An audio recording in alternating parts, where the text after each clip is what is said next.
Thanks. So I'm delighted to sort of change directions, but really talk a little bit about something that I think applies for the whole, everything we've talked about this morning, and I think is really will help us take a step forward, and that's the new SCAI classification of cardiogenic shock.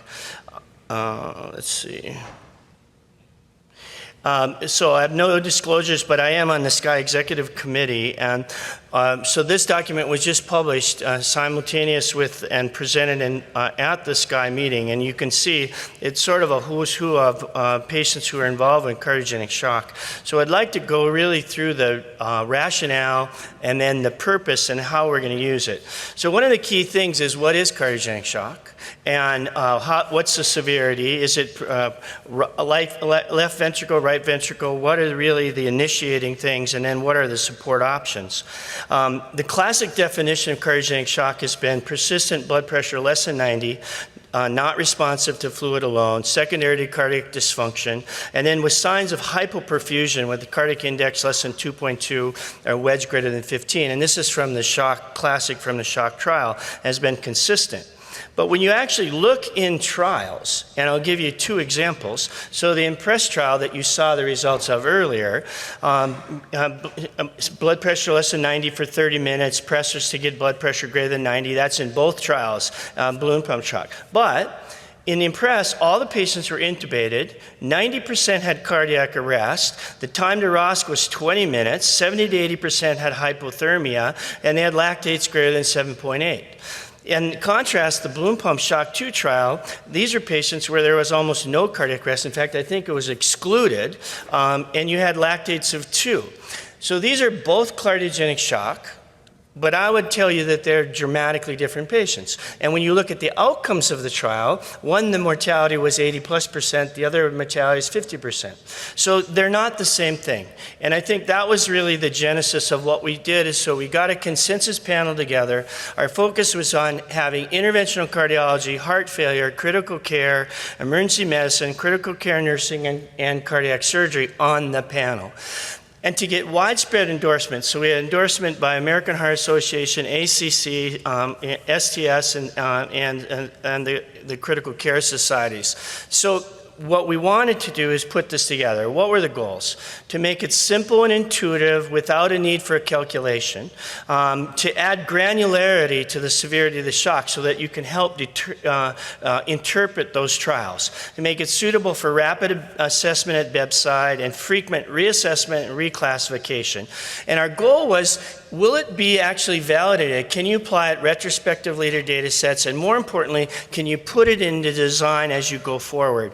But our goal was to really provide this new lexicon for communications, and even in registries.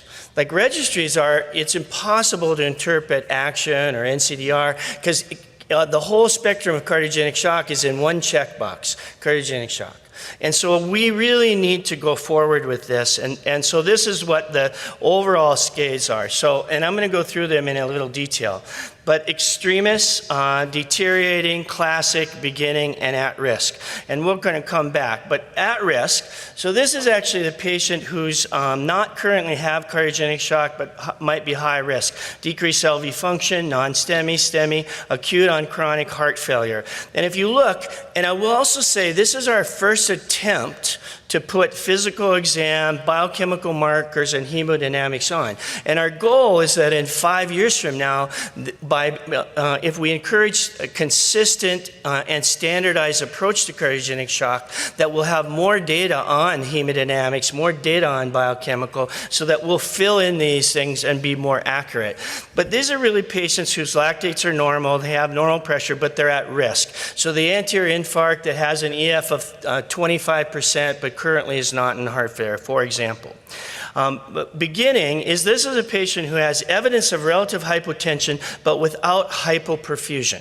So again, a normal lactate, the hemodynamics that you see there, heart rates may or may not be over 100, elevated BNP. So again, this is a patient who's at risk or beginning to get into cardiogenic shock. Classic is really the one that I think most of, and we think about as cardiogenic shock. This is a patient with hypoperfusion, sort of the standard definition that we would use, which a blood pressure less than 90 or a mean arterial pressure less than 60, with hemodynamic support, lactates greater than 2, increased LFTs, increased BMP, you can see them there. Again, I think that we'll fill in these more, but this is sort of the classic patient. Stage D, or deteriorating, is really just like the classic cardiogenic shock, but they're deteriorating. So this is a patient who you put in an Impella, but they're still doing poorly. The person you put in a balloon pump, they're still doing poorly. Patient that you've now added a third inotrope to them. So this is deteriorating and clearly a higher risk patient, high lactates and worsening hemodynamics. And then stage E is really extremist. So this is actually the ECPR patient would be part of that. This is a patient who has ongoing cardiac arrest or recurrent arrest or blood pressure 50 despite all of everything that you've done. And I think if you think about this, it's very important to separate this patient from D and from C. And if you put them all into the same trial, it's going to be very difficult to interpret. Now, another really important thing, so we just went through the physical exam, biochemical markers, and hemodynamics in general. I'm not concentrating now because I think those will become more defined as we go along. A major issue involved in this, and I think it's underappreciated, and our goal is really to focus on that, is that we put in a specific modifier for cardiac arrest. Go through cardiogenic trials and try to figure out how cardiac arrest influenced it. A lot of trials don't even put that it is, and if you have cardiac arrest with return of spontaneous circulation, but with or without neurologic function, almost no trial even describes that. And they're a dramatically different patient. If you get shocked once and you have normal neurologic status, that's completely different than the patient that you have no idea what their neurologic status is going to be. And for example, in the culprit shock trial, 51% of the patients had out-of-hospital cardiac arrest, and they had a higher mortality than, say, for example, in registries. Well, what percentage of those patients actually died of brain death? We don't know. And so this issue about having a modifier for cardiac arrest is really important.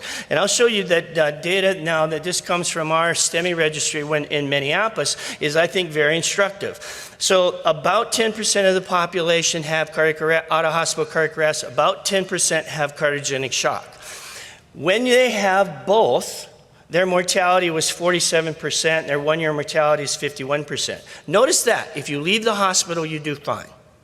Second of all, if you have cardiogenic shock but no cardiac arrest, your mortality is about 25%. If you have cardiac arrest without cardiogenic shock, it's about 25%. And if you have neither, it's under 2%. So now, and we have actually data that now is in press in JAMA with a consecutive series at Mayo Clinic in the CICU that shows the same thing, that cardiac arrest is an incredibly important modifier. But there's a nuance here. What we've already seen just from our initial analysis, that's true in the hospital, but for the long-term outcome, it's actually not a modifier. And it makes sense, right? Because really where most of the problem with cardiac arrest is brain death. And if you leave the hospital, you actually now do quite well. But I think it illustrates how this classification scheme will help us. So I'm going to end with just a couple trial patients to sort of illustrate the point. 57-year-old who has acute onset of chest pain, not relieved after 2 hours, blood pressure is 90/65, heart rate 101, anxious but clear lungs, extremity somewhat cool but 2+ pulses, has patient with a lateral ST elevation. So this would be a patient who would be stage B. All right? This is not cardiogenic shock. All right. Second patient, 62, in emergency room, has an anterior STEMI, has a blood pressure of 85/50, heart rate of 115, cool, clammy, diaphoretic, on his way to the cath lab. I think all of us would say this would be a patient that we would describe as cardiogenic shock. right? And so this is important because if you're randomizing people in clinical trials, we need to have more homogeneous patient populations. So that would be class C. And then if a third patient, 78-year-old, brought in by EMS after having an arrest at Costco. Last thing he said was, I'm having the big one. I like it when that happens. So initial VF was shocked, intubated at the site, wide open fluids, RALs everywhere, maybe a heart murmur, left bundle branch block. I think all of us would look at this and say, this is a patient clearly deteriorating, and if they arrest again, extremists. Right? So I think this is kind of what we're trying to do and help us. If you look, and I like this is from David Barron. So at risk is the matchbox, borderline or beginning is the lit match, classic is the wastebasket's on fire, deteriorating, the curtain's on fire, and extremist, the house is on fire. So where do we go from here? Our goal is to actually spread this, to actually apply it to databases, to show its validation. Our initial results of that are really encouraging. I think it really does work, and the arrest modifier as well. And then to really encourage trials to actually incorporate this into the trial design. And so the danger trial, for example, now is excluding people without a hospital cardiac arrest. Now, we need patients with arrest, but the point is we'll at least have some better thing. And my final thing is, to do this is really encouraged to actually have shock centers. This is the AHA position statement that we had last year.